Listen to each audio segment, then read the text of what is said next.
True indeed. And we are back live here Thursday, December 14th on RadioOnFire.com, home of the Diamond K Morning Show. New episodes streaming daily at 9 a.m. You're here with the Speakeasy.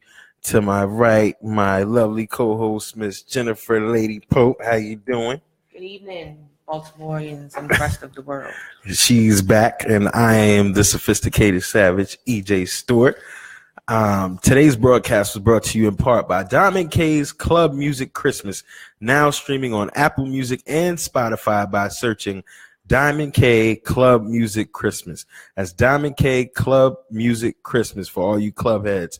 Radio on Fire broadcasts reach over 278,000 viewers per month. Advertise your product, service, or event for as low as $50. And you can sponsor an episode of the Speakeasy and visit RadioOnFire.com/promo to get started. If you want to see any past episodes of the Speakeasy, visit RadioOnFire.com to watch us on demand. Click radio shows and the name of our show to see any episode that you may have missed. Man, it's been a lot going on. A whole lot. It's been a lot going on. More sex allegations. Man, what is more scandals? What is really happening? Like, I don't know. It's kind of tough. We've been talking about this. I feel like we've been talking about this on the show for like 2 months from when it went from young men being molested, I guess, by older women and teachers, and then right. Now we have such an influx of sex scandals that are coming out. One of the more recent ones, Russell Simmons' accusers, I think, are now up to 12. Up to 12, I think. Harvey Weinstein has, I think they said, 90. Weinstein is like, they might as well forget it. You might as well hang it up. They might as well forget it. Trash it. And then Tavis Smiley is one of the more recent people to have an allegation come out against him. And he has come out and vocally stated that PBS has basically acted too fast and that he's not guilty of what they accuse him of. Right. And the thing is, with Tavis Smiley, he was one of the only men that came out like immediately. Like, this just broke yesterday. He's already made a statement. Yeah. Most of the other guys kind of sat back and, didn't say anything for a few days or whatever. Right. But he jumped out there off the gate and said, this is all a lie. And right. Never in my career have I ever violated any women, ever. Yep. And he was very adamant about it. Mm-hmm. And, he talked about the investigation and how he felt like, they were being, very biased with him and didn't do a thorough investigation. They kind of just got the allegation and got spooked and just suspended him off the top. And then we also have an instance in I know everybody, is everybody? Well, I'm not even gonna get on that, but we have some of the broadcasters from the NFL Network. You got Marshall Faulk, mm-hmm. Taylor, Heath Miller, Donovan McNabb. I'm missing somebody. This broadcaster that's on this show has virtually accused the entire cast. I mean, what do you because this is coming, the way it's coming forward, it's such a tough subject because, as men, and I'm speaking as the male gender, the Warren Sapp is also on that. Mm-hmm. I'm speaking from the male perspective as I identify with a male perspective. Coming from the male perspective, we see all of these allegations and all we can do is just say what the hell is going on? And then it becomes this privilege and power thing, which rape and all of these types of situations is a positionality of power in a lot of ways. But as a woman, as a female, what do you make of this? It's quite disturbing. Mm-hmm. I know that, we were talking about rape culture a few shows ago. A lot. Almost every show. Of sexual assault and rape are far higher than we know because mm-hmm. most times it's not reported or it's overlooked. And rape? Yes. And I believe that when you're in positions of power and you have a certain influence over a large amount of people, people are reluctant to report, your Why is that? deviant behaviors. I mean, it could be a lot of things. It could be fear of loss of income. It could be fear of the pushback if it's somebody well loved. It could be a multitude of reasons. However, I don't think any of this is new. But do you believe that all of these claims that are coming? I don't believe all of them are valid claims. I don't Why believe is that? all of them because it's happening too rapidly. Okay.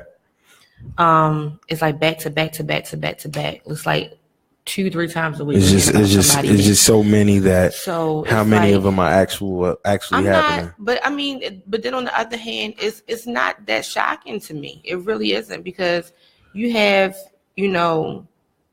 men who behave like that and they really don't believe there's anything wrong with what they're doing. See, the thing that I find crazy is that, and I'm not knocking that, but in the case of the NFL cast, like all of these guys at one time, in today's day and age where everything is getting exposed, right? These guys, it's really crazy to believe that. And I'm not saying I don't believe it. It's really crazy that if this is the case, that people would have this scope of mind that they could get away with this kind of stuff in this age where telling your story is so easy to do, making accusations and getting your story out is so easy to do. I just find it insane. I mean, it's probable, it's possible. Anything's probable, anything's possible, but it's just insane to me.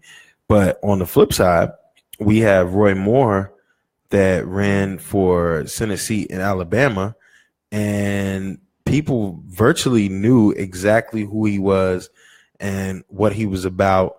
And the numbers in the white community, white males and white females, voted for him substantially.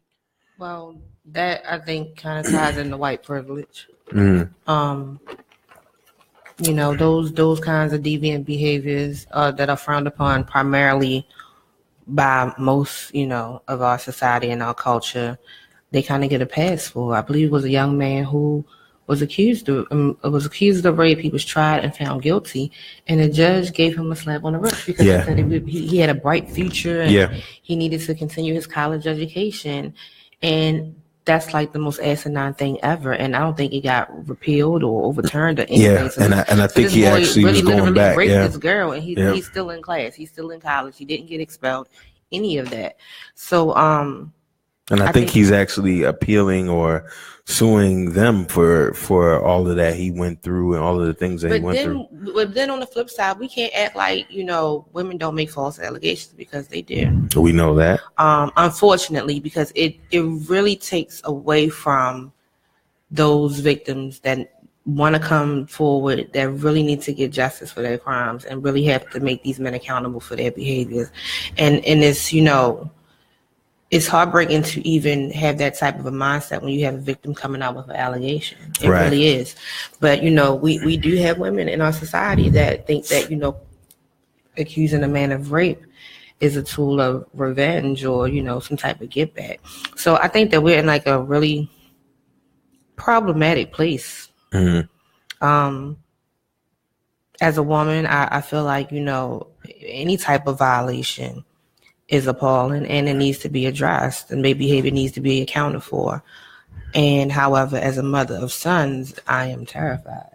You gotta be, and it's to the point where, you never know. I mean, the allegation, just the stain on your name. Absolutely. We had, and I hate referencing the NFL because, people don't, there's a lot of people that are still boycotting, or I don't know where the whole boycott movement has gone, but yeah, definitely. But you had one of the rising stars, Zeke Elliott, get accused of sexual misconduct and rape and things, and then the evidence came out that the young lady literally intended to set him up, and he still faced a 6-game suspension from that. But he was looking to face jail time, and it's real, And I even saw this on the People's Court where You watch People's Court? I happened to watch it with my mother because she wasn't feeling well, and this lady basically smashed this guy's car in, and then self-inflicted her own wounds so that when the police arrived, he would get arrested. The funny thing was, immediately when the police got there, they didn't ask any questions. They arrested him first. So, and I always respected that aspect that you were saying, that, you have sons, so you are able to see both sides of the coin. Yeah. There are a lot of women out here that truly have inept hatred for the opposite sex, and they don't even understand how it's intertwined in everything that they do. And there's a lot of trauma, there's a lot of hatred, there's a lot of pain in there, and yeah, it's real. Well, it's one apparent. thing I think that needs to be addressed is proper workplace behavior. I think that that kind of is not black and white, and it absolutely should be. I believe that it is largely black and white. I believe that the companies, and this is what I find most troubling, is that what are these departments doing? What is the HR department doing? These are things that it is very clear in your sexual harassment policies. Sure. Every company has one. Mm-hmm. What happened when these people told you this, or did they tell you? That's a major question. Well, I know I was listening to the Fam morning show, mm-hmm. and Quicksilver was saying something about how he felt, how all these scandals coming out and talking about sexual misconduct has made him take a stock on how he looks at how he raises his son compared to his daughter. Okay. And how he felt like he kind of facilitates, or kind of we push our sons to be those kinds of men at growing up. Right. Yeah, you push them out to. He said the example he gave was, if an older woman came up to my son and was like, "Oh, he's so handsome, boy. If he was a few years older, mm-hmm. I'd be all over you and I'd date you and all this other stuff." And you would date this. I'm like, "Oh, hey, boy, you know what I'm saying? She trying, you got old girl on you or whatever." But if it was flipped and a grown man said that to his daughter, same ages, just flip and reverse the sexes of the child versus the adult, mm-hmm. he would be ready to fight. But yeah. So, it's like we got to kind of take stock into those little things as well. But that's a gender thing. It's hard because, like I said, it's been done for so long. Mm-hmm. And even with women, sometimes we might be in the office and refer to our coworker as honey. Right. Or say, "Hey, you mind doing this for me? Oh, you got that shirt really showing your muscles." Like, those things are misleading and can be misconstrued mm-hmm. into sexual harassment. It really can. But and how much? That might not even be your intention. Well, two things. One, I mean, the point that you made with Quicksilver, it goes back to a gender thing in the sense that, people like to talk about privilege and power. The reality is, this is always going to exist, no matter how we try to neutralize it. There's always going to be some kind of privilege, like physically, as males, unless there's something that I don't know. All I've known my entire life, physically, most times we are going to be a stronger force than you are physically. Most times in society, if you pick 10 people out there right now, there's going to be more men that are physically stronger. They might not present to be that way. There might be 5 or 10 women that are complete beasts. They physically just strong. They might physically not present to be that way, but physically that's the way it is in some instances, in a lot of instances. So when you have an older woman approach a younger male, the threat of any danger, it's kind of escaped. And this goes back to what I've been saying about the teachers that have been found to be messing with these students. People are not as outraged when you see that happen. Even as a male, I've even joked, and it could be wrong. I've even joked to say, where were these teachers when I was coming up? Mm-hmm. But this is a societal thing that I don't think we should blame the males. I think, it's a reality. Now, as far as the socializing of how you raise a male, I don't know that it's necessarily so much wrong, but these are the things that have been going on. So it's like, is this a matter of insensitivity to the culture? Mm-hmm. Because it's like, Okay, I know when a woman is hitting on me, same way you know when a man is hitting on you. So because she calls me honey at work, should I be offended? I don't know. And I think we talked about this before about people being so sensitive nowadays that you can't say anything. Like you literally cannot say anything to anyone. And I think the thing about freedom of speech is, yeah, everyone has the right to freedom of speech. And you have to know that whatever you say, there are consequences to it no matter what. Absolutely. Even if somebody is not offended, maybe they internalize something a little differently. Maybe they feel some kind of way. But I mean, just some of these things, it's just like, can you do or say anything? Nah, just breathe, bro. Breathe and just blink. breathe and that's relax. all you can do. Just breathe about and relax. it. Wow. But yeah, like you said, you can say the same thing to two different people, and they completely take it in two Absolutely. different contexts. So it is, it's troubling. It's worrisome. It's a problem. I remember a story not that long ago where a little boy, I think he was like in the second or third grade, something like that, kissed a little girl, and her parents wanted to file sexual harassment charges on this child.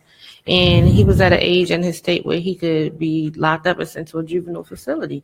Like, I'm thinking, okay, was it inappropriate? Yes, definitely. You should not be going around kissing little girls. Like, you do not do that. However, I'm thinking about myself when I was that age. Like, kids did that. And that's the time that you're supposed to get corrected. Be reprimanded. It right. should. There right. absolutely should be a consequence for that. Mm-hmm. However, to that extreme, right. This is what we're doing with our kids. That's the age that you actually should be getting corrected. You're curious. You're trying to figure stuff out. Yeah, it's human nature, and you watched it, you've seen it. Kids do things. It's like they have no real room to grow and be allowed to mess up. Unfortunately, yeah, it's no room for error in these days. Like none at all. There's no benefit of the doubt. Yeah. Nah, none of that no more. But switching gears. Is it a fun gear? Switching gears. Is it fun? Fun that gear? Fun gear? Because we can't go from heavy to heavy. We gotta. Oh no. Well, I mean, it's gonna be a little bit different. I don't know that it's gonna be fun, but I want to talk about my man LeVar Ball. Yo, why is he wildin'? He is. Talk about my man LeVar Ball. Wildin'. Now we talked a little bit before we got on air. You said that. I think you said that idiot. I don't know what you called him. What did you call him? What did you call LeVar Ball? I don't like to call people names. Because I do not know his situation personally. Right. But some of the stuff he doing, I'm just looking at the TV like what? Wow. What exactly? The fact that you don't think that your son being expelled for stealing, you feel like that's over the top. I'm sure every college has a code of conduct, especially for their athletes. Technically, they didn't expel him. They suspended him for the season. They didn't kick him out of school. He chose to take him out of school. I mean, I think that's appropriate. First of all, you 19 years old? You're in a whole other country, 19. And you think it's smart to steal? Yeah. Out of a store? Yeah. You have no idea what their laws are. You don't know if you could be allowed to go home. I mean, it just wasn't smart. Yeah. And you in college. Let me take that back, because a lot of college people do some dumb shit all the time. But to me, when you're in that position as an athlete, you have to walk a fine line. Mm-hmm. You know that. Mm-hmm. So I think his father is wilding. I think he should have took the consequence and did better moving forward. Now, see, the thing here is. The thing is also, And Trump got him out. What did Trump do? I mean, I believe Trump says that he had a little influence on getting him out. I believe that that's possible. High level celebrity, family. Trump, saw the advantages here to get him out of there, because the last thing he would need is another dead American on his hands that went to, someplace and got locked up and all of that. Right. But yeah, I my thing is, I don't know them personally, and I've watched the show. Okay. I've watched LeVar Ball. I've watched their whole family interaction. I've watched how Lavar is with his family and how he loves the children and things of that nature. And basically, this man and his wife been together forever. Not that that means anything, but he's raised these 3 boys. He's got one in the NBA, making millions of dollars. He's got 2 on track to possibly do that, but he's also created a family brand. And the family, from the personal security to the manager, they're all people that he grew up with or his blood relatives. Oh, wow. And I mean, we complain on the one hand, right, about these athletes and their lack of accountability and fathering and parenting. And it's like, on the one hand, you know, this brother might do something crazy, and the first thing we do is say, well, he didn't have no father. Mm-hmm. We got a father who's actively engaged in his kids' lives, who is making decisions that are setting his family's future up. Okay. What's the problem? You can always go too hard. You can always do too much. I mean, you know, how many fathers are doing too much that don't have NBA sons? I'm not saying that it's something that, you know, necessarily needs to be complained about. I mean, I'm sure there's some people who think that he's far too involved. That's asinine to me. Well, I mean, how many fathers, how many young boys in America today that play sports? So let me ask you this: if he's involved and you think that's okay, does that fall on him that his son was stealing? Well, I mean, I mean, this goes back to raising a child. I mean, you can't be with them. And see, that's the other thing. Clearly, at that point, he had free range of thought to believe that stealing was a good idea. Right. So, I mean, he did something outside of his father's supervision and guidance. Now, if you're telling me his father told him to steal from China to make a publicity stunt, that's a whole different conversation. I heard that as well. I've heard that. I mean, I haven't heard it, but I mean, that would be dumb. That would be a dumb move, and that would be crazy.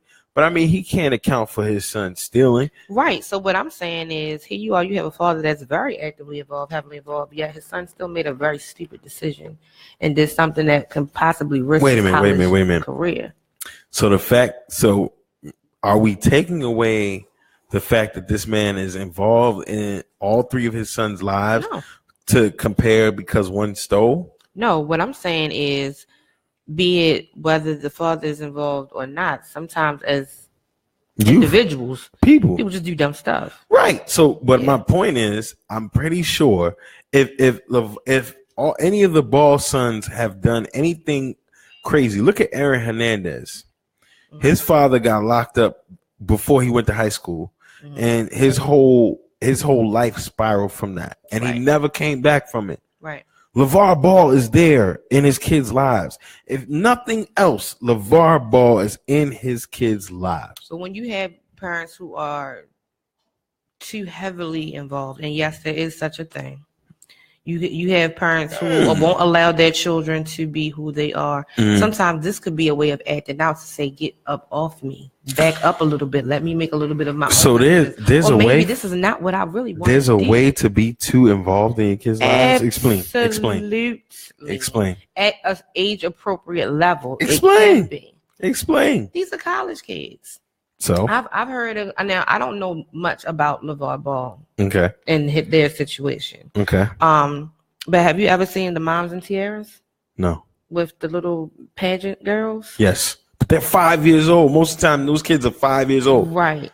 And they got makeup on. So you have to guide them, but sometimes the children don't want to do that, and they push them. But they're 5 years old. And sometimes what we do as parents, we don't allow our children to be who they are, and we project our dreams and our goals and our aspirations to push off on them. Sidebar, I'm gonna talk about it real quick.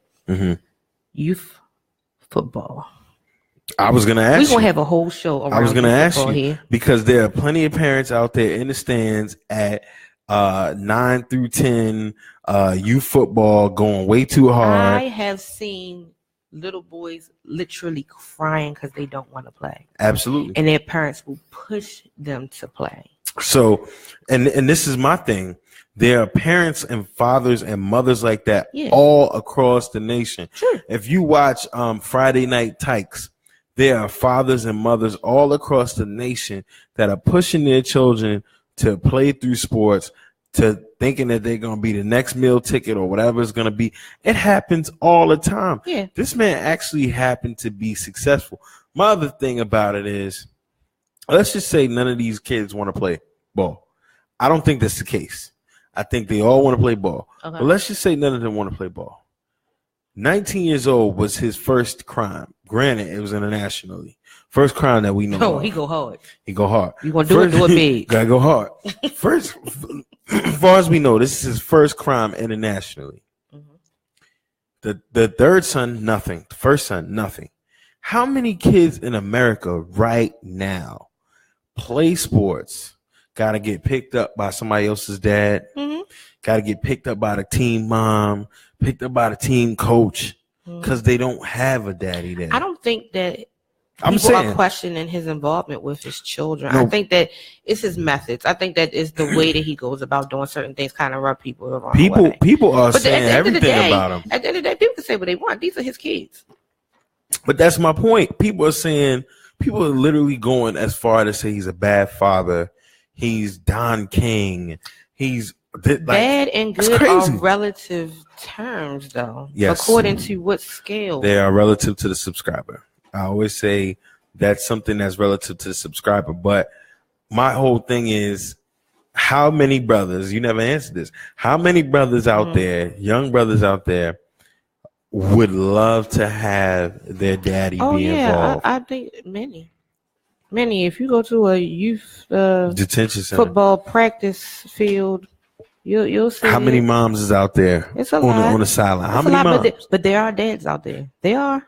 No doubt. But yeah, there are a lot of moms as well.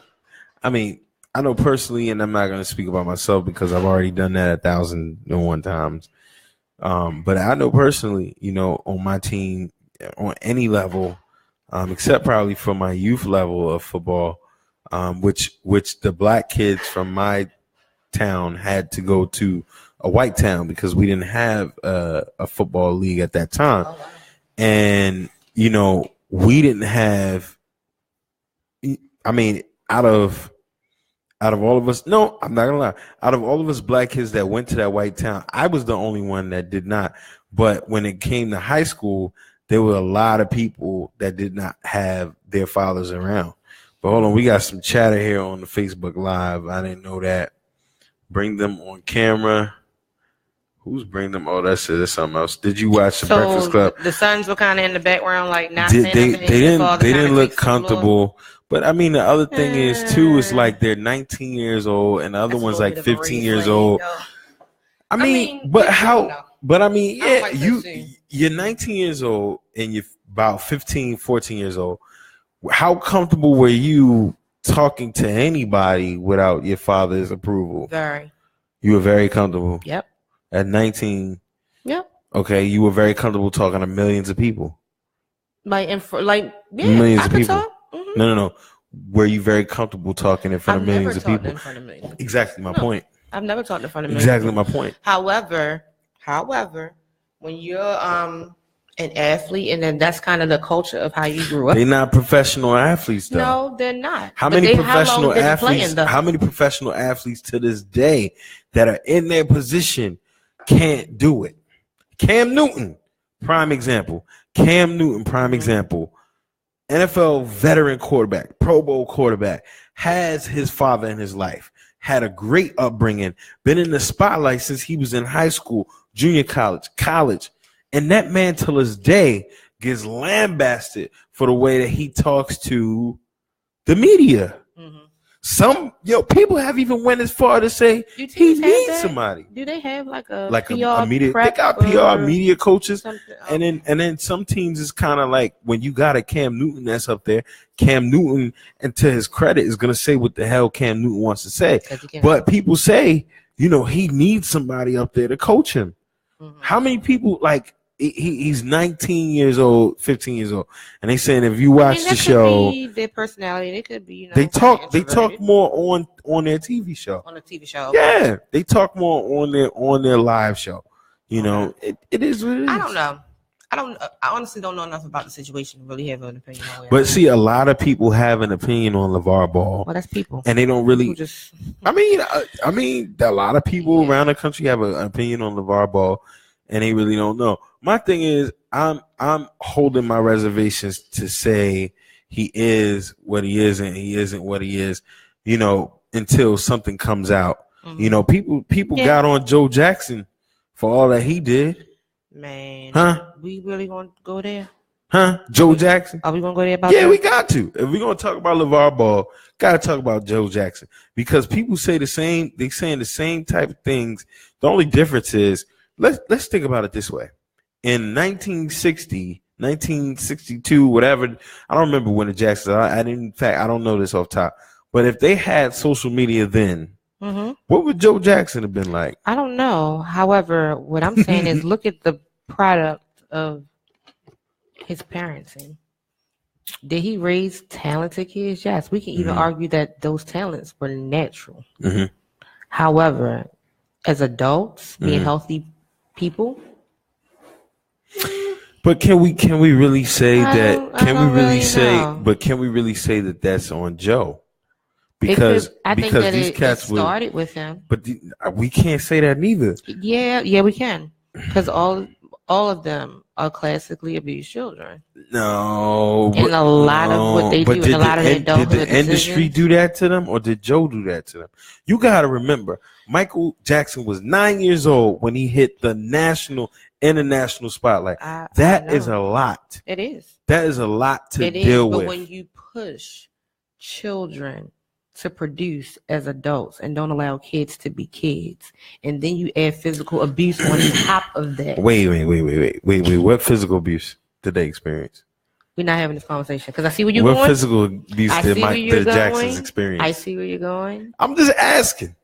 I'm a licensed social worker, right? I'm just asking you. I'm just saying the definition of. But you know what my position is. The definition of abuse. Do we need to have this discussion? The definition of physical abuse is relative. Do it. When you pick up any object and hit a child, it's abuse. So a belt? A belt. It's abuse. Were you beat with a belt ever? Off a tree. Well, you see, you different. You wasn't spanked as a kid. Who said I wasn't spanked? You did. I never said that. You always said your daddy didn't never have to spank y'all. Who, my father? Yeah. No, he didn't. But I have a whole mother. Your mother. I would never heard this story. I never heard that story. I'm a community child, so it wasn't just me. I was raised by aunts, close family friends, some of my cousins. So did you my get discipline spanked with ranged in the family. Did you get spanked with a belt? Belt. I don't remember a belt, no. Did you get spanked with any foreign object? Yeah, I've been spanked before. Yeah. Did you get spanked with any foreign object? Yeah. Did you? So going back, do you consider that being abuse? By the definition, yes.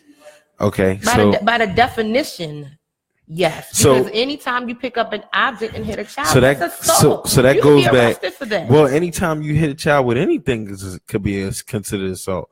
Even your hand, even in common law, even in state law, there's still degrees that if you spank your child, even with your hand, there's still degree. What's considered that's relative. Considered as force. That's relative. Placement. That's relative. If it's on your buttocks and it leaves a bruise, state you live in as well. If it's on their buttocks and it leaves a bruise, I'm in trouble. Yeah, you are. All right, that means you use excessive force. How? Just there's no. This is what I'm saying. It's relative to the subscriber, and that's what I'm saying. And it goes back to. So you don't think none of the Jackson kids thought that they were abused? I don't know. I mean, I don't know that they. Because Michael said he was abused. I don't remember him out. No, Michael said he was abused. He said Joe abused him. Okay. All right. I mean, and that's how Mike his little felt. Rat friend and everything. Crushed his little feelings. He said he was physically and emotionally and mentally abused. Okay, and in Joe Jackson's defense, I got 5 to. Joe is crazy. I got 5, but is he crazy? He got 5 to 8, or how many children they have out of the slums of Gary, Indiana. Where the off their town. Got him out, but he put a roof over their head. Absolutely. He put the guitars and the microphones in their hands. He did. Does he not get any credit for that? I didn't say he's a horrible individual that needs to be hung on the stake. That's not what I said. Right. I don't have to believe that. What is Don McKay playing right now? Wait a minute. Don McKay, what are you doing? Pull up a clip. You know what? Diamond K. We're not doing this. I mean, and it's like, all right, so all right. See, this is where I got say off the topic. That's not what we're talking about. But it goes focused, when we're talking about LeVar Ball and we're talking about famous fathers. It's all in the same context. We're talking about the black community, essentially, right? Number one, we're talking about a cultural thing. On the flip side, this is one of those moments where I say on the flip side, we got to be consistent. Because on the one hand, you go out in the street and you see a kid with his pants down, his ass cracked, or you see him doing something wrong, you need your ass whooped.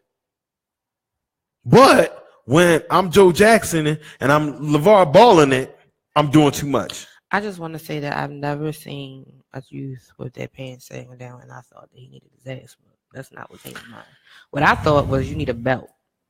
Yeah, a belt to your ass. See? All right, but there's been some things that you've seen and you said explicitly, sir, you need an ass whooping. Ma'am, you need an ass whooping. We say that, right? And which one is it, black people? Which society, which black society are we going to be? Are we going to be the one that coddle our children, or are we going to be the ones that give them tough love? I think you have to know the proper balance. That's the key to any and everything. There is a balance. Good answer. Tipping on one end of the scale can cause a catastrophe. Good answer. It has to be a balance. I'm not saying, that discipline is not necessary. It absolutely is. What kind of discipline is necessary? It depends on how you define discipline.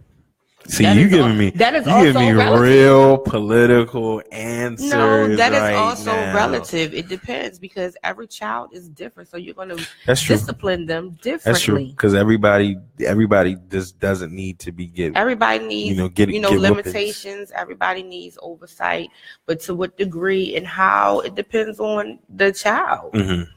So I mean, you got to do what's necessary. And then another thing, parenting ain't easy. It's no handbook to this. You know what I'm saying? I think most parents operate the way that they know how in their mind. Are they wrong the best for that? Interest are they wrong for operating the way that they know how, the way that they were raised? If you are going out the constraints of like what the law is, then yes, the law says you're wrong. Well, how many times societally, how many times do people go outside of the law? Many times. Should they be arrested? That's the risk that you take. Should they be arrested every time they go outside the confines of the law? In my opinion, no. All right, then.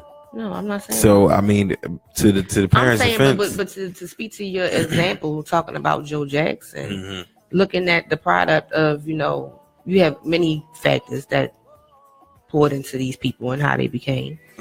But, looking at his parents and it's, I don't know, look a little problematic to me.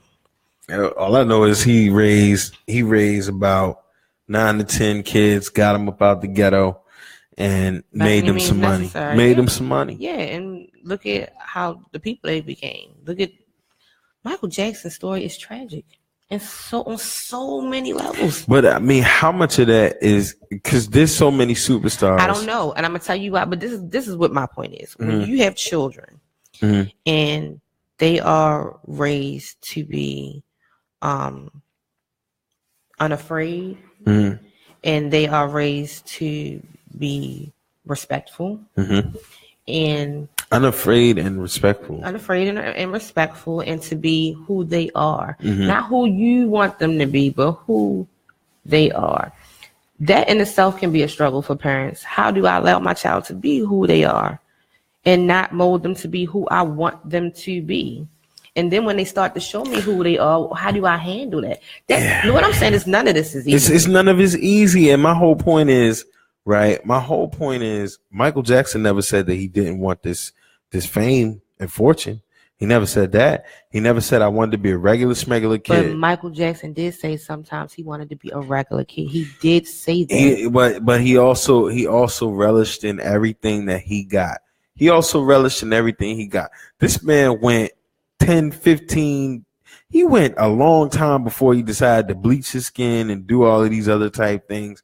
How much of that was the Hollywood fame? Because you got people like Whitney Houston, you got people that get in these limelights and they do things. So I mean, how much of it is the fame more so than anything else? But switching gears, Whitney hurt my heart too. Switching gears, your girl Omarosa. Yo, so listen. Omarosa. We need to figure out what really happened. Did she get fired or did she resign? Did she walk out willingly or did the Secret Service have to drag her out? I really want to know. I really want to know because the picture that I have in my head, either way, is quite entertaining. And just to see everybody's response to it. Like, did you see Robin? I didn't. I mean, I know she went on an interview with Michael Strahan.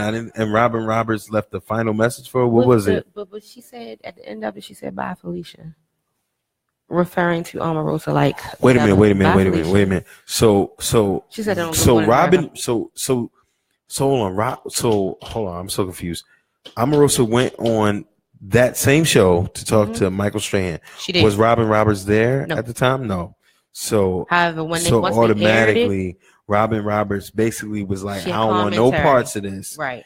And Michael did his thing impartially. Shout out to the ex-athletes, showing the world that we can do what we do. Strahan. You know, Michael Strahan went ahead and put all his biases aside, and went and interviewed this lady. So you mean to tell me Robin Roberts after that saw it and basically was like, "Bye, Felicia." Gave her little commentary. Wow. Robin Roberts is a G. I said, she's a G for that. Wow. One.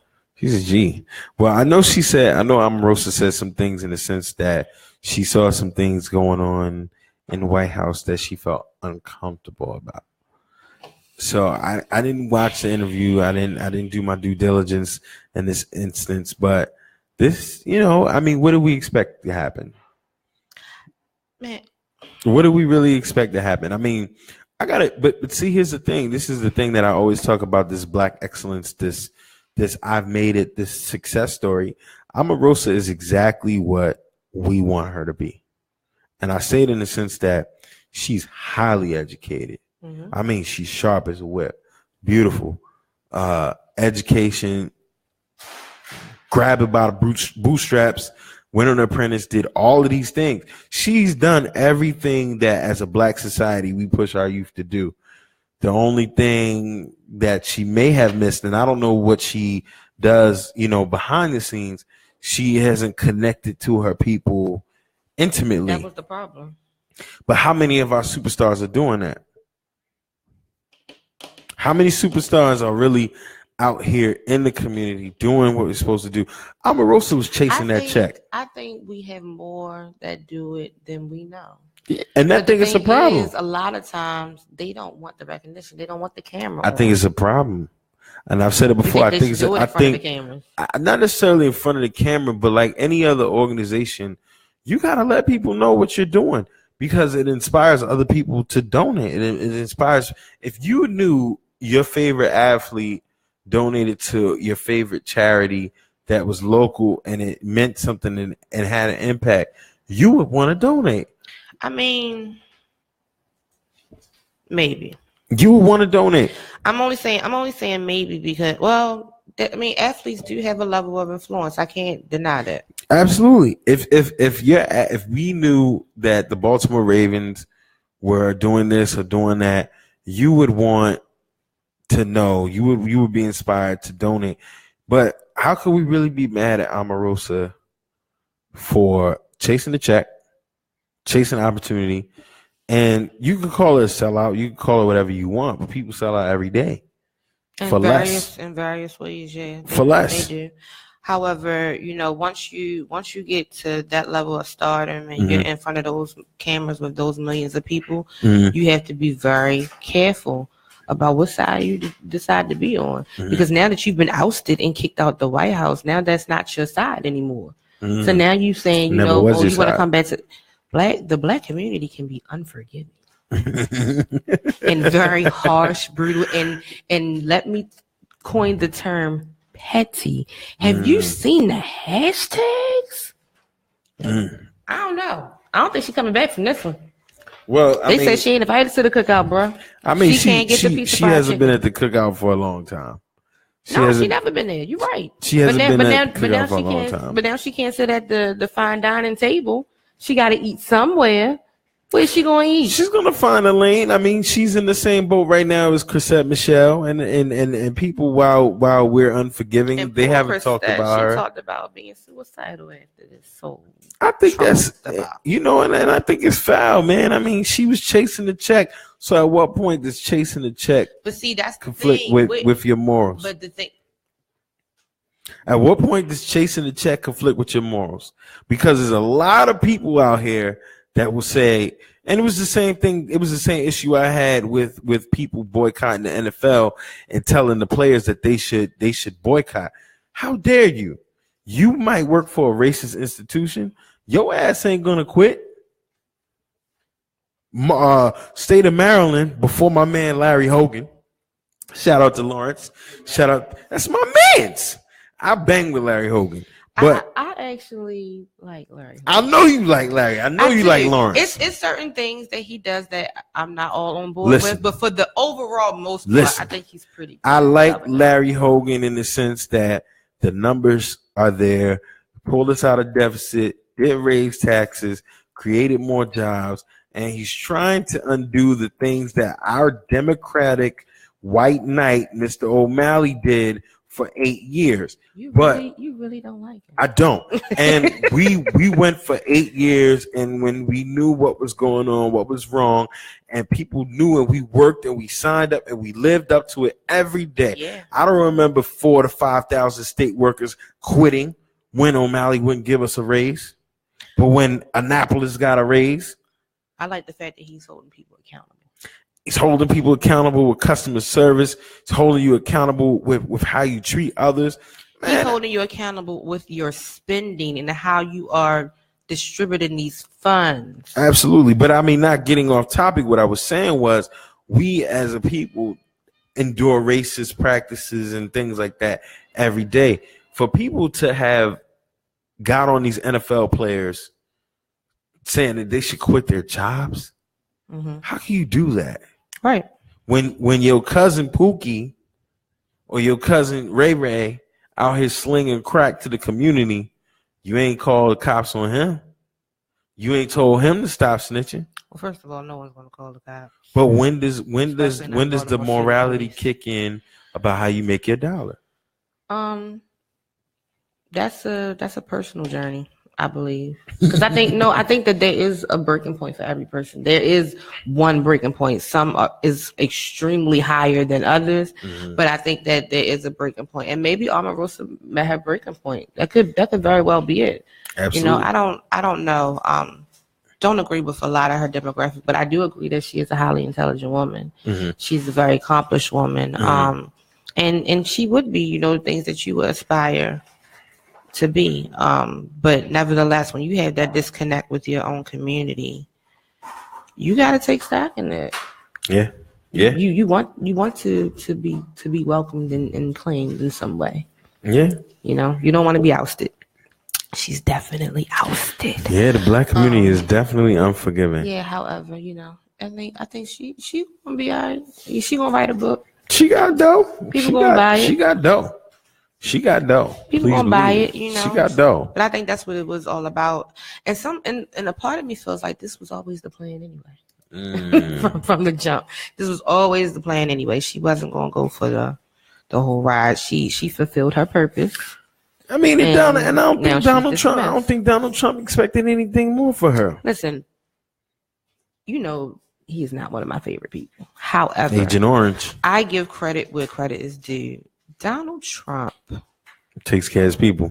Not even that, but he has played people to a fiddle. Like, just to sit back and watch how all this is unfolding, I'm in a certain level of awe at how he's allowed to get away with and do the things that he has done. Yeah. But he also, amazing. To his credit, he also, you know, he's a loyal person to his people to a certain point. His own people. To a certain point. You know, he put her on. He didn't have to put her on. She didn't have no, you know, real qualifications in this. But I mean, but nobody he works with does, to be honest. That's true. That's true. He did his own thing. He made up his own cabinet of insanity. But whatever. You know, I don't like giving him too much life. But switching gears, the Bitcoin situation. So yeah, tell me what you talked about that. What were you talking about? So it is my understanding, and I could be wrong. Diamond K, do we know about Bitcoin? Okay, Bitcoin is like internet money. Is internet money? Is that accurate to say? I think that's a nice. It's internet money. I think that's a layman's term, and it's not new. It didn't just come out last month. It did not. It's been around for a few years, at least 20 years. I'll say at least 20 years. But however, for some reason, in the last 8. Yeah, I'm about to say it hasn't been that long, but for some reason, over the last maybe 3 or 4 weeks, it is kicked up in its worth. Can this really become like the new currency? Like, can we really do some stuff with this? I could pay my mortgage with Bitcoin. Somebody just bought something with some Bitcoins, like a major purchase today, like an elephant or something. No, it was a home. But for real. So what you got to understand about it is that give me a second. Because that's something that I want to dig a little bit deeper in, because I don't know about it.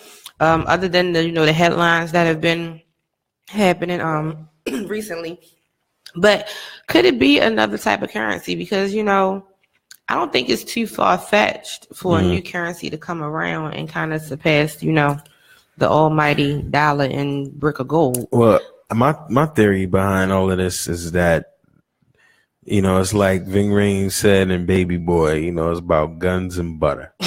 You know what I mean? Like, what is money really gonna be? Like, we're talking about Bitcoins. You talk about the yen. You talk about the euro. You talk about the dollar. You know how much debt the United States is in, and this money just washes over, and washes over, and washes over. Like, when is that ever gonna be paid? When are things ever gonna be in the black? Like, I know it's not gonna be worth nothing. That's what I'm saying. Like, the zombie apocalypse, when it happens, when it goes down, I agree. Only thing that's gonna be worth something is natural resources. Guns and butter. Because it's like we're getting to a point where people have so much money. The haves have so much more than the have-nots. It's scary. Yeah. When you get to the point where people have money to pay $10 million for security or for properties, it's just like, the value of a dollar at some point, human struggle, human sacrifice, human need is eventually going to wind up trumping all of these things. Yeah, I think definitely the top 5% can probably house all of the homeless in the country. Yeah. Just off the top 5%. I mean, you just got to think about it, man. And at some point, the value of a dollar, the value of this currency, these Bitcoins, whatever you want to call it, the have-nots are gonna eventually take over, and society as we know it is gonna change.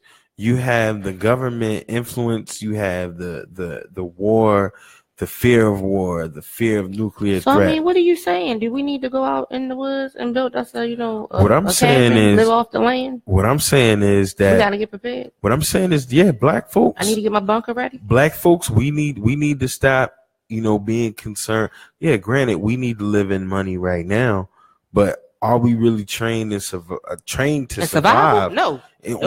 On some real, like, if some real things were to ever go down and to really happen, how trained are we to live off the land? How trained are we to do anything? In the woods today, you'll be dead. Done, son. Listen, done. It ain't gonna happen, y'all. I'm gone. And it's just like, and the crazy part is, the white community is very prepared. I have a friend who he says that all the time. Like, if society falls tomorrow, do you have the tools to stop? And I call him like a super ninja because he's like super built. He's like really in shape, but he knows like a lot of survival stuff. Like, I think he could probably go and survive and win, to be honest. Yeah. But he's like, I live in a regular society, but these things are important. We gonna need this at some point.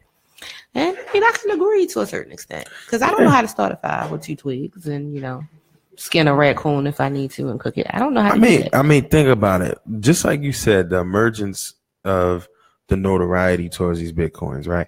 You're literally introducing a new element to people. There's so many people that don't even understand the value of what's going on. Yeah. So the dollar, all of the money that we have now, I mean, think about it. You know, if you have your money in banks and you commit some white collar crime and they decide to take it from you, everything you got is gone. Everything. Like when you think about it, we don't even see our money anymore. We look at it electronically and it goes and it comes. True. And most of the time it goes. True. Very rarely do many people have mattress money to where they have cash. They can hold their money in their hand. It's all digital. It's all digital. So it's like, that's true. What is it really ever going to be?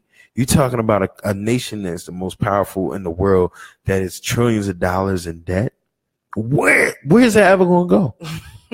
What is ever going to happen to that? True. That you have a very good point. What is the end result of us paying off our $1 trillion? Where does all this money really go? And it's like we head into a society, man, where the have-nots are really gonna be done with this. There's the disparity of wealth. It's just like being in this city.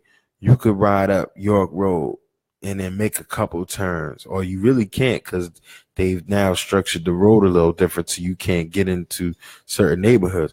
But you can go into a neighborhood going up to Hamden or the Rotunda. You can see a $1 million home, right? But then 10 minutes south, not even 10.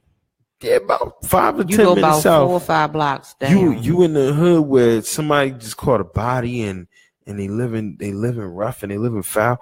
At what point is society going to break to say, yo, I'm tired of this? Because honestly, the people that have didn't really do anything special over the have-nots. They really did. And we know in this country that there have been centuries where us behind the gap. Yeah, we've been lacking for so long. Because this old money is stretching. Yeah. Long generations. Yeah. Old money is still not even being all depleted yet. Yeah. So we're definitely behind the ball. Yeah. No doubt. But today, the FCC got rid of the net neutrality. Yeah. So virtually, you know, where you had a freedom to do what you need to do on the internet without, you know, granted that it's not, you know, something illegal or something like that. Your freedom to peruse the internet is in jeopardy. You know, so for all of the people that are watching the free porn sites and things like that, they about to shut you might get shut down. You might get shut down. Listen, they gonna have a fit. But you know what's crazy about this though? We talk so much about Trump, but the FCC is its own entity. So is this that these people actually always wanted this? They were just waiting for the right leader to lead them into this? Yeah. Because the FCC upheld this with Obama. You know, they did what they needed to do, but now net neutrality is dead, it's gone. Yep. Well, that's the movement. That's what's going on. Is this on Trump or is this on the people that have always been there and this is what they've always wanted? Trump has this amazing ability to resurrect the dormant people who are against the status quo at the time. They're coming out the woodworks. They feel more confident. They feel like they have back, and they feel like, you know, their big brother is here to beat up anybody on the schoolyard. So you feel like Trump is giving these people the battery in their back to go out and do what they need to do? He definitely is. Absolutely. Absolutely. They've been sitting around. They've been waiting. They've been waiting for their white knight. Waiting for their opportunity to go ahead out there, you know, show what they got. Yeah, and I've said it before. I feel like Trump is the biggest hustler to ever come out of the city of New York. No doubt. I feel like, you know, he has hustled the country, he's hustled the nation, but he's also been pleasing his base. And the crazy thing is with his move with Jerusalem in recognizing Israel as how you do that? Recognizing Jerusalem as the capital of Israel. How do you just do that? Well, see, the thing is, it's not necessarily giving Israel Jerusalem, but it is legitimizing the Israeli position on Jerusalem, when the most powerful nation in the world is basically saying this capital is yours. Jerusalem is your capital. And this is something that actually Clinton flirted with doing that Obama wouldn't do. And you're kind of spitting in the faces of the Palestinians. Absolutely. And this is why you might see an uprise of terroristic activities. I think a world war is definitely looming. I think it's definitely looming. I think it's more likely than not to happen staying on this course. I don't know that we'll get a world war from that aspect of that angle. I'm not for war at all. But definitely with Trump doing that and legitimizing Jerusalem as the capital of Israel, he just definitely done some things, and it's sad, it really is.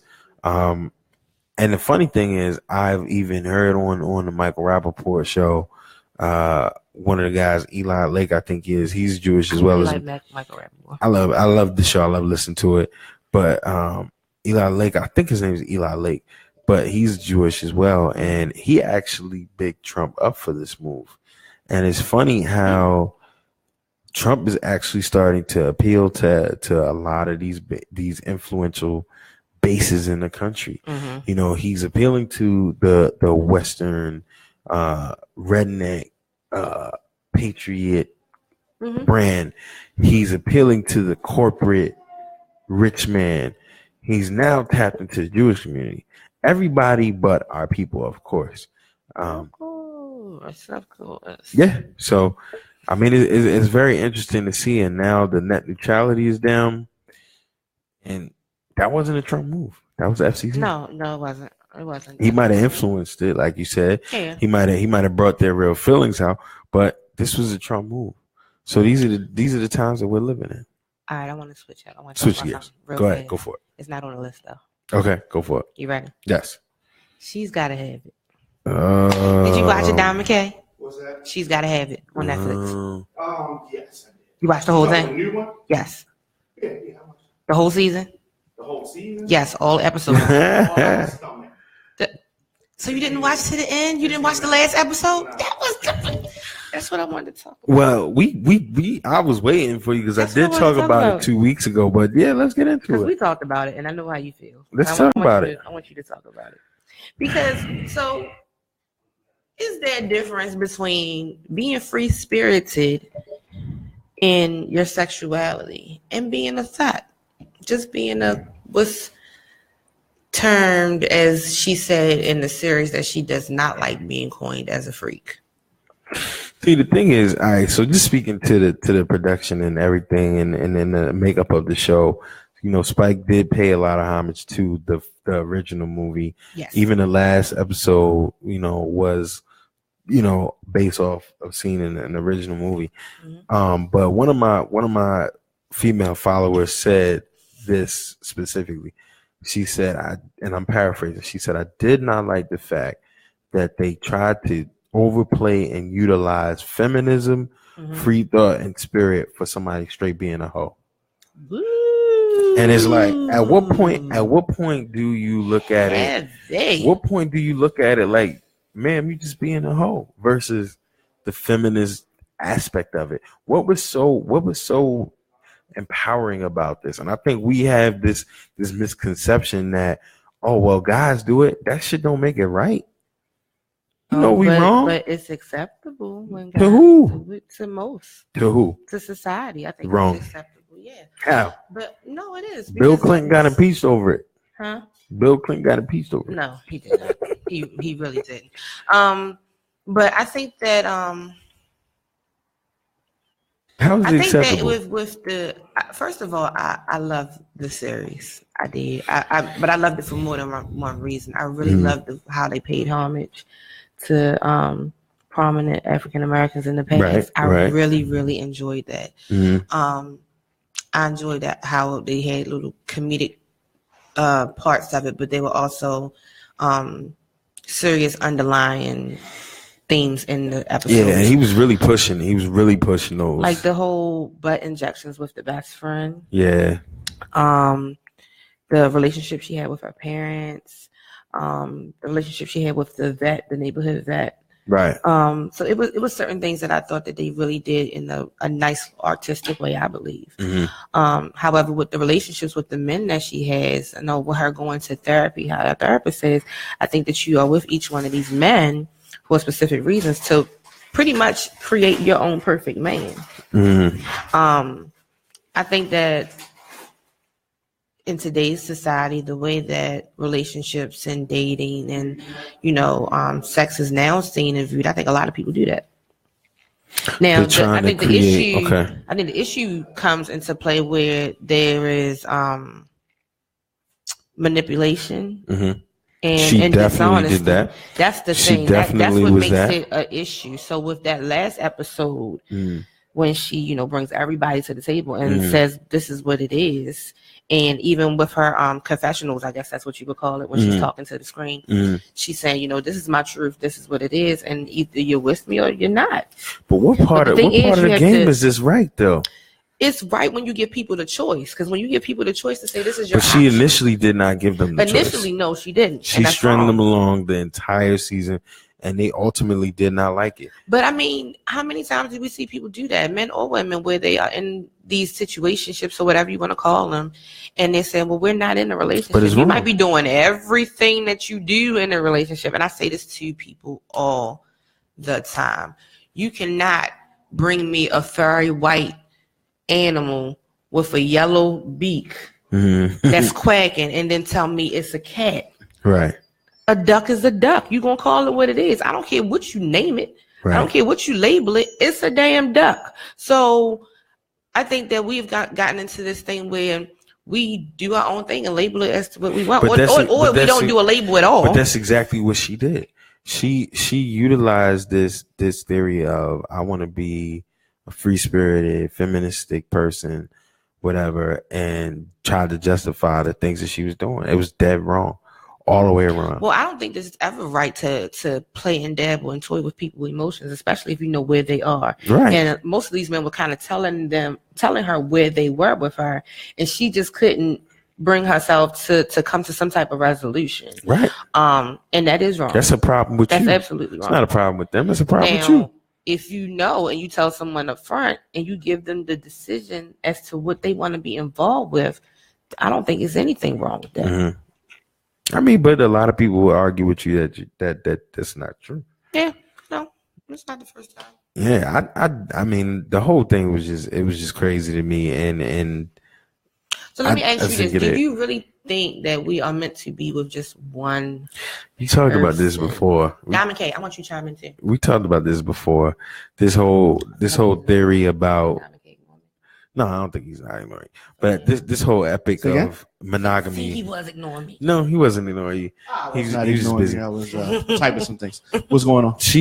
Jennifer has constantly questioned this theory of monogamy. So, okay, we're talking about she's got to have it. And she has these multiple lovers that she's with for different reasons. They all bring something to the table to fulfill some type of want or need that she has or whatever. Some type of woman. Yeah, whatever the case may be. Okay. But the thing is, when she was not being upfront and honest with them, she was absolutely wrong because she was kind of toying with their emotions because they all kind of had this desire to just be with her. Now, once she put everything on the table and she said, this is what it is. Right. Whether you decide to deal with me or not deal with me is solely your decision. Is up to you. Right. And these people make their choice. Is she still in the wrong? I say no. Is she still in the wrong for carrying on this type of lifestyle or is she wrong once she puts it on the table? No. She's not wrong. Okay, so hold on. Per se. However, she ain't living right. Ain't living right by whose definition of right? By any definition. Because if a man, when men do this, you don't have this optimistic view that you're speaking of right now. I don't even recognize you right now. But if a woman does it, then it's all good. Recognize me? I didn't recognize you. No. Because listen to the words. I mean, I hear words coming out your mouth. But I'm like, who is this? My thing is, I agree.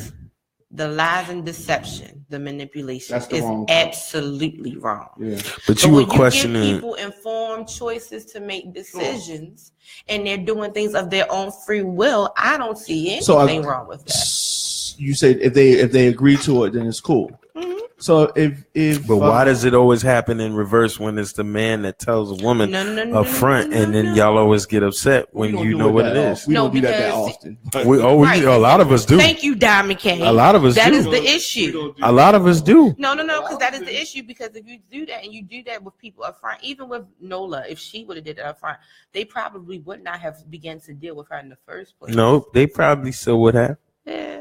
Because they all were in a position where they didn't need her. They didn't have to be with her, especially the French guy. He was getting a lot of ladies. He chose to settle down with her or tried to, He didn't settle down with nobody. He chose. No, I mean, he was trying to, but you were questioning the whole theory of monogamy.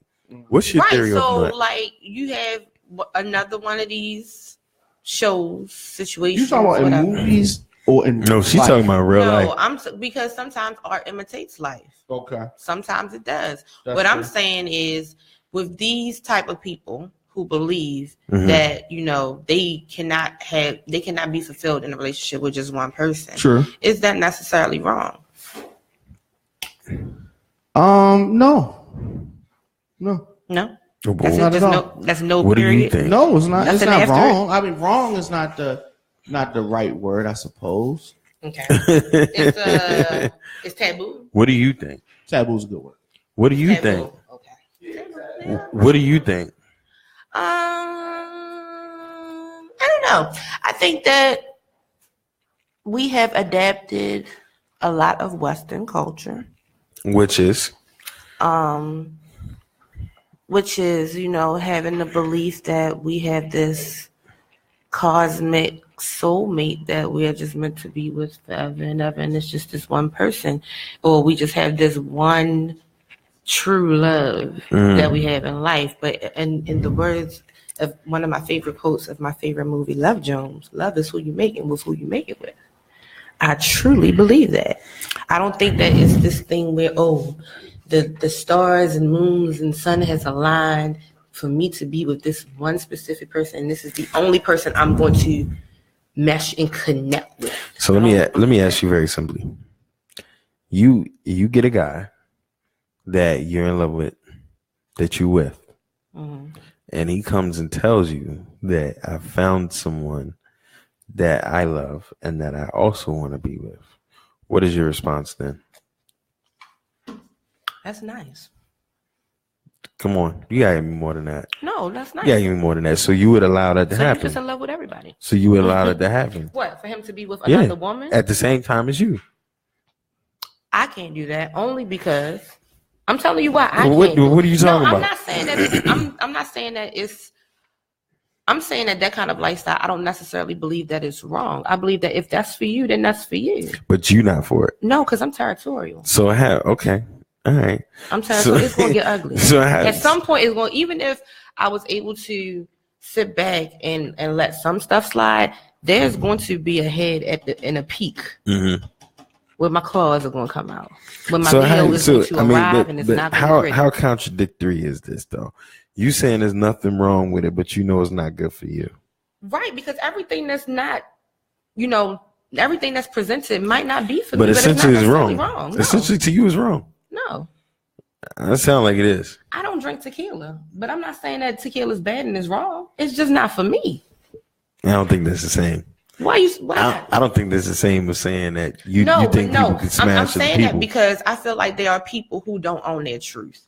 And I think that people try to conform to societal views and, in the culture of things.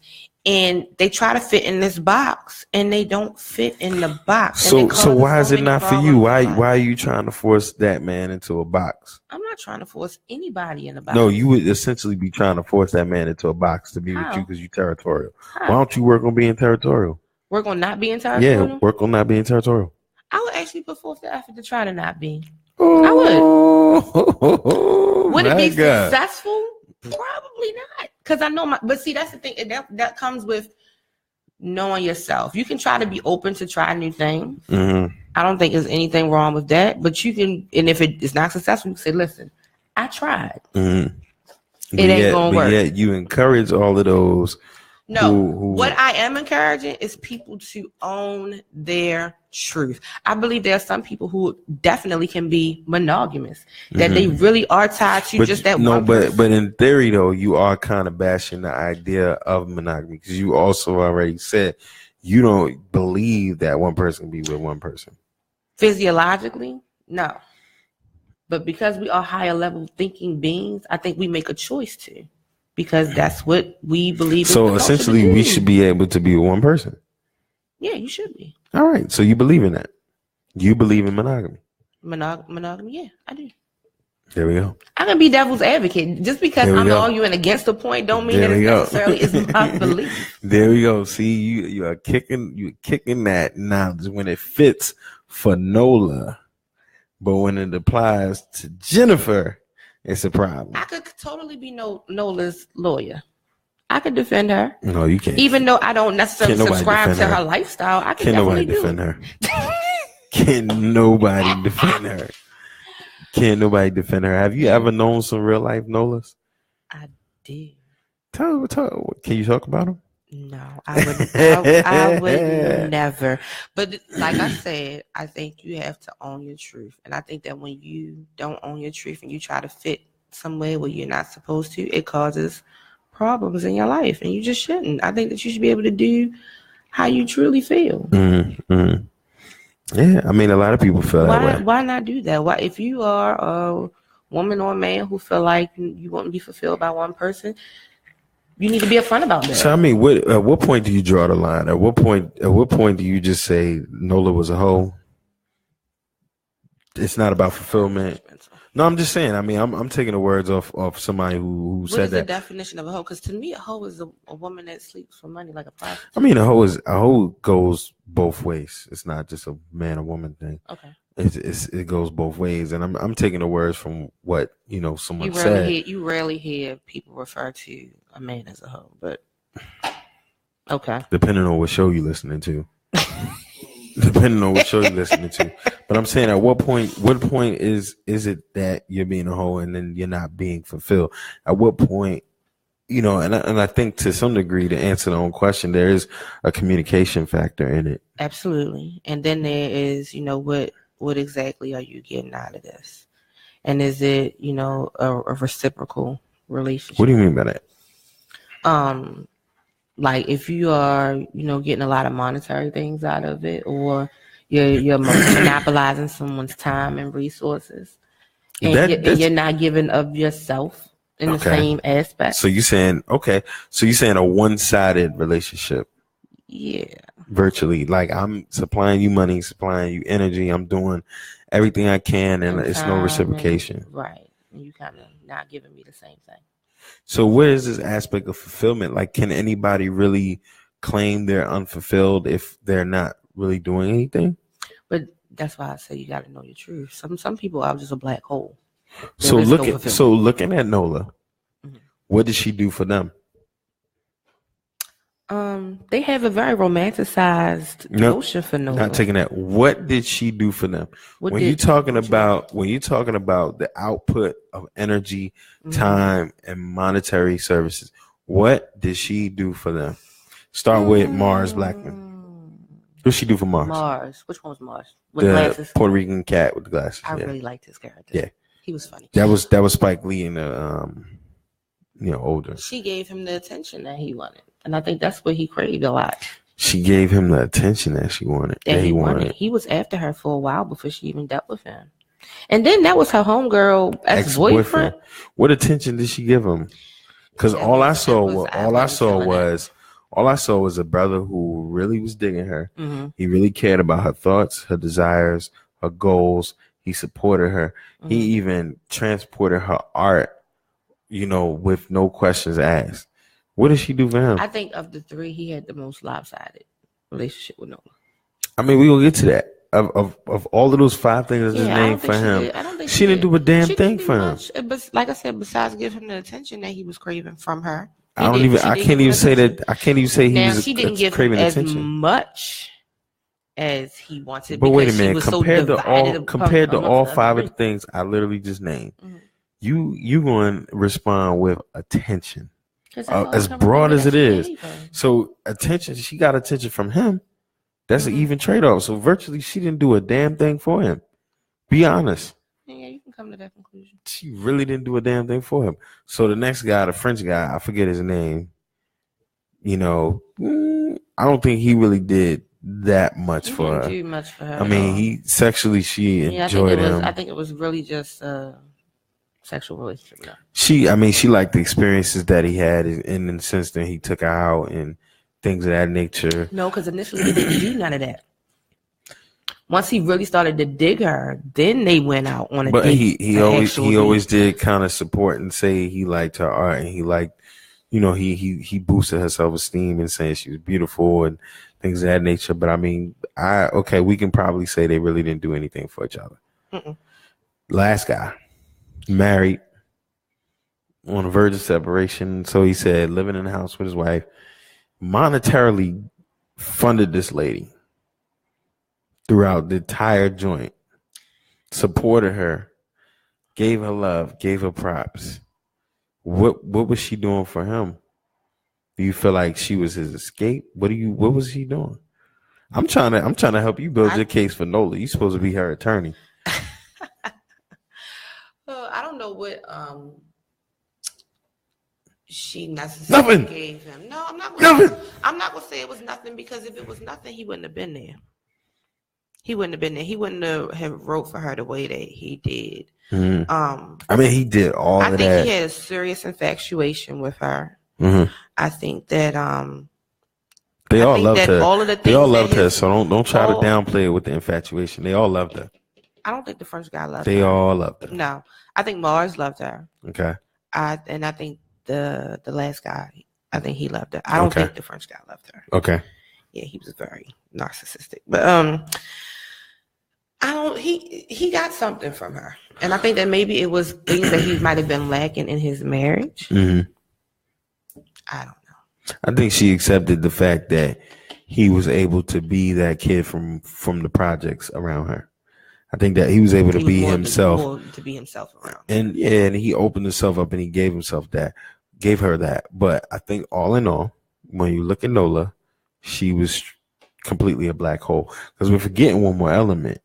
She had a female lover. Right. She had the female lover who, once again, did way more for her than she did for her. And she even opened up her doors to invite her to her child. Now, you're a parent. I'm a parent. That's a major thing. Yeah, if you opening up the doors to invite your child to your potential lover, that is a major thing. Absolutely. But Nola kind of needed to grow up, period. But she didn't.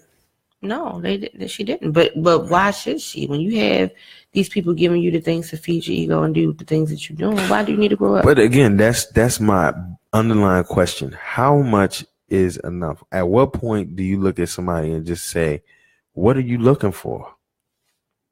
I think the therapist actually asked her that. What are you looking for? At some point, and she did not have an answer. And so again, is it? And I think that was what my friend was saying that she didn't like about it.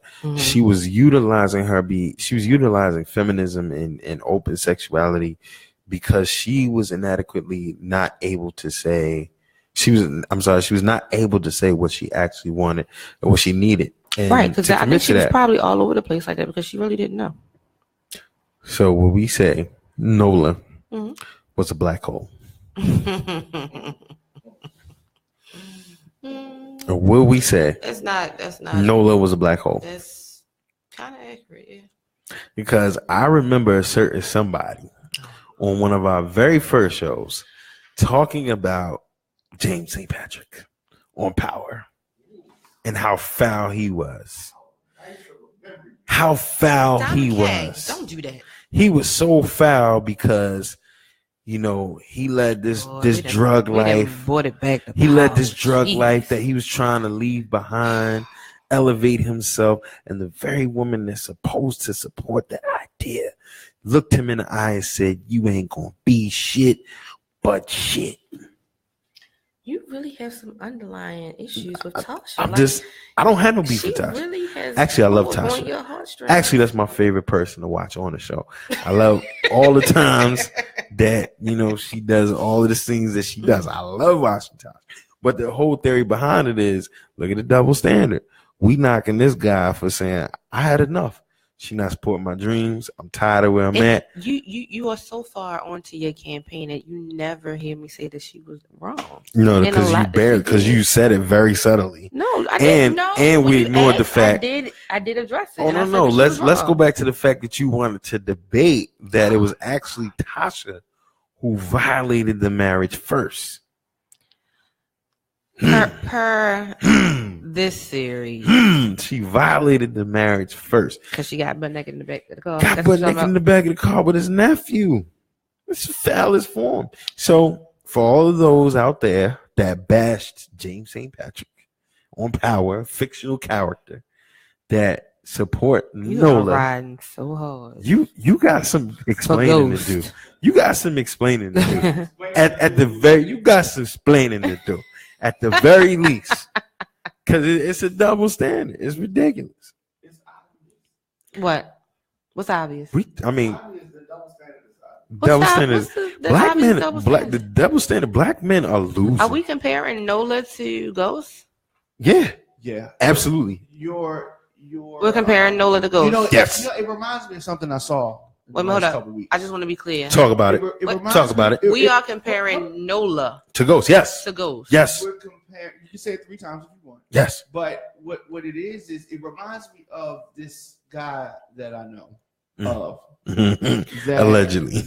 Right. That is a guy that I know of that said there's an issue with Democrats that had sexual harassment issues and they should step down. But he had his own sexual harassment issues, and he didn't think he should step down. And then he also supported another person who had sexual harassment issues, but was trying to call out other people for their sexual harassment issues. Agent Orange. So I'm asking that because we're not comparing Nola to Tasha. We're comparing James and Nola. Yes. We comparing 2 main characters that had social flaws. Wholeness. Wholeness. Levels of wholeness. Okay, that gives me more. Okay, give me more insight. You know what we was talking about. I never co-signed her wholeness. Are you serious? No, I did not. You defended it. You defended it.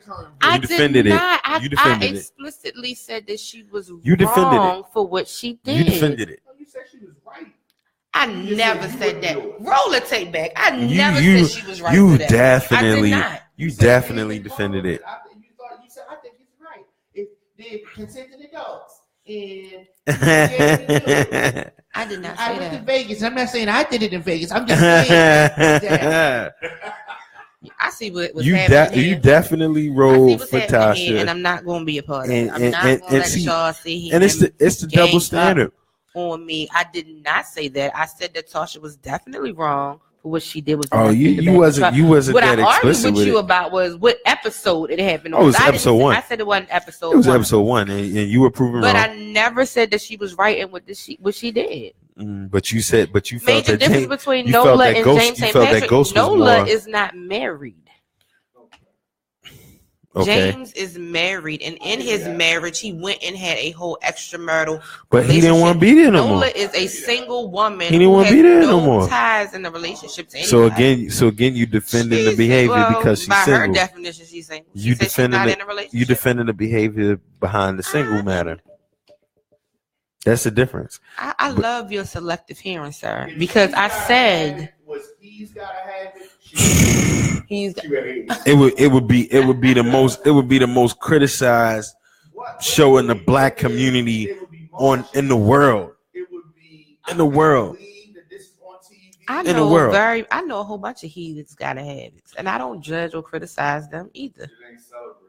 It ain't. She not being celebrated. She is. Is she really being celebrated? She is definitely. You feel like she being celebrated? Definitely. The whole theories of the whole theories. What is being celebrated? This whole. Okay, so when a man. Okay, here it is. Very simply. So when a man goes out and he has 3 different women, and he's single, and he's trying to piece together this perfect woman, he's a hoe, he's a bastard, he's terrible, and he's the worst ever. When a woman does it, she's expressing herself and looking for her core and her sexuality. See, I think that, just like you were saying that she was dead wrong in the beginning, and she was. In the beginning? Like in the beginning, yes. She was wrong the entire time. It became more of a elevated situation once she became honest with everybody and said, "This is what the situation." I don't think it changes anything. This is what the situation is. If you want to be here, you're gonna be here. I don't think it changes anything, because now you've forced this person into something that they didn't really want to be in.